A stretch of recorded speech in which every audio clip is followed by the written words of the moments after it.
Dear student, आज की video हम जानेंगे कि द्रव्यमान प्रतिशत और आयतन प्रतिशत यानी कि मास परसेंटेज और वॉल्यूम परसेंटेज किसी भी सॉल्यूशन या किसी भी विलयन में क्या होता है। तो जैसा कि हम जानते हैं कि कोई भी विलयन या सॉल्यूशन दो चीज़ों से मिलकर बना होता है। पहली चीज़ है विलेय, जिसको हम इंग्लिश में सॉल्यूट बोलते हैं, और दूसरी चीज़ है विलायक, जिसको हम इंग्लिश में सॉल्वेंट बोलते हैं। ठीक है, तो अगर हमसे कहा जाए कि किसी भी विलयन में द्रव्यमान प्रतिशत निकालिए यानी कि मास परसेंटेज निकालिए किसका, विलेय का, या हमसे ये भी पूछ सकता है कि किसी भी विलयन में द्रव्यमान प्रतिशत निकालिए किसका, विलायक का, यानी कि विलेय और विलायक दोनों में से किसी का भी क्या निकलवा सकता है, द्रव्यमान प्रतिशत। तो द्रव्यमान प्रतिशत का मतलब ये है कि टोटल जितना द्रव्यमान है उस विलयन का, उसमें कितनी परसेंटेज आपका विलेय है और कितनी परसेंटेज आपका विलायक है। ठीक है, तो अगर मान लीजिए हमसे कहा जाता है कि सॉल्यूट का निकालिए यानी विलेय का निकालिए द्रव्यमान प्रतिशत, तो हम क्या लिखेंगे, mass of solute in solution. जो पूरा सॉल्यूशन या पूरा विलयन है उसमें कितनी मात्रा है किसकी, सॉल्यूट की यानी कि विलेय की, विलयन में विलेय की कितनी मात्रा है, divided by total mass of the solution. पूरा जो सॉल्यूशन है उसकी कितनी मात्रा है, किसमें, ग्राम में। ठीक है, इंटू 100। हाँ, और किससे मल्टीप्लाई कर देंगे उसका, इंटू 100 से। यानी अगर हमें सॉल्यूट का परसेंटेज मास निकालना है तो कैसे निकलेगा, जितना सॉल्यूट का मास है, द्रव्यमान है, डिवाइडेड बाय टोटल जितना पूरे विलयन का द्रव्यमान है, और उसमें 100 से मल्टीप्लाई कर देंगे। ठीक है, तो हमें क्या मिल जाएगा, द्रव्यमान प्रतिशत किसका मिलेगा, विलेय का। अगर हमें निकालना है किसका, सॉल्वेंट का, किसका, सॉल्वेंट का, जिसको हम क्या कहते हैं, विलायक कहते हैं। क्या कहते हैं, विलायक कहते हैं। तो इसका किस तरीके से निकलेगा, सब कुछ सेम रहेगा, सिर्फ यहाँ पे क्या आ जाएगा, mass of solvent, mass of solvent in solution. ठीक है, divided by total mass of the solution. अगर हिंदी में कहें तो हम कहेंगे विलयन में विलायक की मात्रा, किसकी मात्रा, विलायक की मात्रा, डिवाइडेड बाय कुल विलयन की मात्रा इंटू 100। ठीक है, तो हमें क्या मिल जाएगा, द्रव्यमान प्रतिशत हमारा निकल आएगा।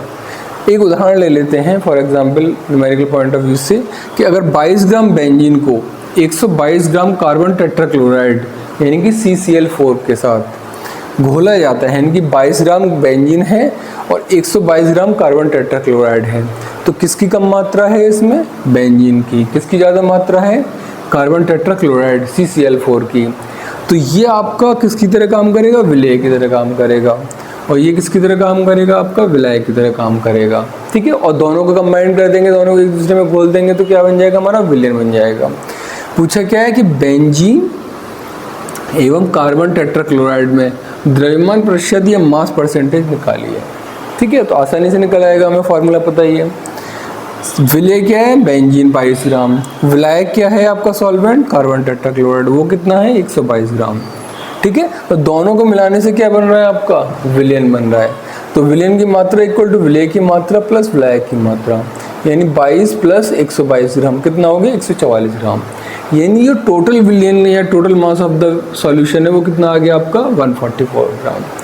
कुल विलयन की मात्रा कितनी आ गई, 144 ग्राम। और हमसे क्या पूछा है, बेंजीन का बताइए और CCl4 का बताइए, यानी कि हमसे पूछ रहा है विलेय का बताइए द्रव्यमान प्रतिशत कितना है और विलायक का कितना है, दोनों का पूछ लिया। तो जब विलेय का निकालना होगा हमें द्रव्यमान प्रतिशत, तो हम क्या लिखेंगे, किसकी, मास ऑफ सॉल्यूट यानी कि विलेय, विलेय कितनी मात्रा है, तो विलेय की मात्रा कितनी है, जब 22 ग्राम, तो यहाँ पर हम क्या रख देंगे, 22। टोटल मास कितना है, टोटल मास निकाल चुके हैं विलयन का कितना है, 144, और मल्टीप्लाई किससे करना है, 100 से कर दिया, तो ये निकला। ये किसकी मात्रा निकला है हमारी, बेंजीन, विलेय, या जिसको हम कहते हैं सॉल्यूट की मात्रा। दूसरी मात्रा किसकी पूछी है हमें, carbon tetrachloride.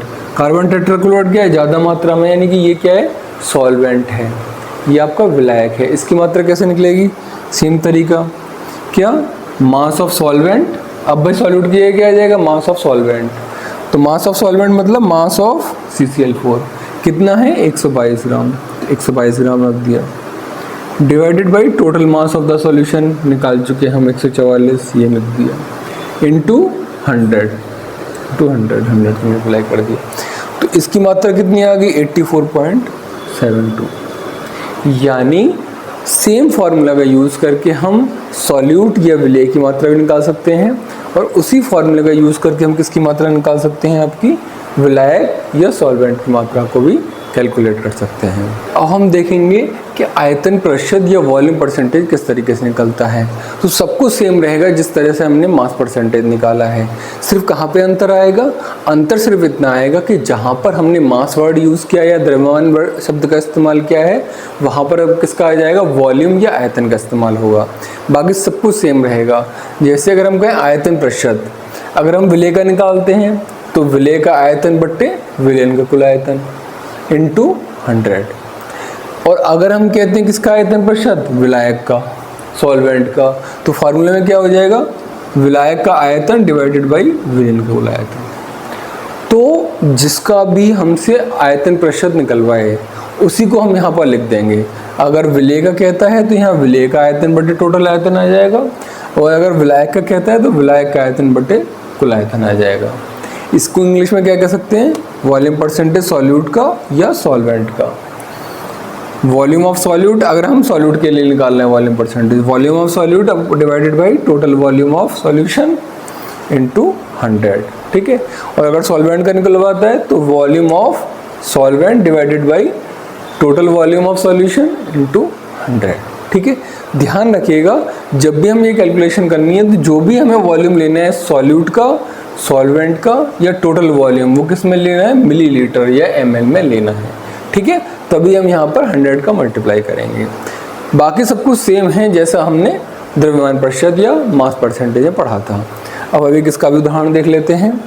40 millilitre ethylene glycol को 80 मिलीलीटर जल में मिलाया जाता है, ठीक है। तो कम मात्रा किसकी है, एथिलीन ग्लाइकोल की। तो ये किसका काम करेगा, आपका ये काम करेगा आपका विलेय का, जिसकी कम मात्रा होती है। किस में मिलाया गया, 80 ग्राम जल में मिलाया गया। जल किसका काम करेगा, विलायक का काम करेगा। और दोनों का जो मिक्सचर होगा वो क्या कहलाएगा, इनका विलयन या सॉल्यूशन कहलाएगा, ठीक है। तो पूछा क्या है, एथिलीन ग्लाइकोल एवं जल का आयतन प्रतिशत ज्ञात कीजिए। तो सबसे पहले हम क्या निकालेंगे, एथिलीन ग्लाइकोल का, ठीक है। एथिलीन ग्लाइकोल किसका काम कर रही है, इसमें कम मात्रा है, यानी एथिलीन ग्लाइकोल इसमें विलेय का काम कर रही है, ठीक है। तो कैसे निकलेगा एथिलीन ग्लाइकोल का आयतन प्रतिशत, विलेय का आयतन डिवाइडेड बाई विलयन का कुल आयतन।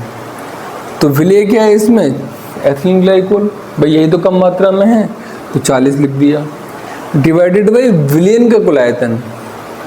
विलयन आपका किससे बन रहा है, विलेय और विलायक को मिलाने से बन रहा है विलयन। तो विलयन का कुल आयतन कितना हो गया, 80 + 40, 80 + 40, ये विलयन का कुल आयतन हो गया, इंटू 100, इंटू 100 से मल्टीप्लाई कर दिया। तो 40 डिवाइड बाई 120 इंटू 100, 33.33% आ गई। ये किसकी मात्रा आ गई, एथिलीन ग्लाइकोल का आयतन प्रतिशत, जो किसका काम कर रहा है इस सॉल्यूशन में, विलेय का काम कर रहा है, सॉल्यूट का काम कर रहा है। सेम हम अप्लाई करेंगे किसके लिए, विलायक के लिए। विलायक क्या है, इसमें जल है, क्यों, ज़्यादा मात्रा में है। तो आयतन प्रतिशत किसका, जल का। क्या फार्मूला है, विलायक का आयतन डिवाइडेड बाई विलयन का कुल आयतन गुणा 100। तो विलायक का आयतन कितना है, यानी जल का आयतन कितना है 80, विलयन का कुल आयतन कितना है 40 + 80, 40 + 80 गुणा 100। तो 80 divide by 120, 80 divide by 120 into 100, तो कितना आ गया ये 66.67 आ गया। तो इस तरीके से हम आयतन प्रतिशत की गणना कर सकते हैं।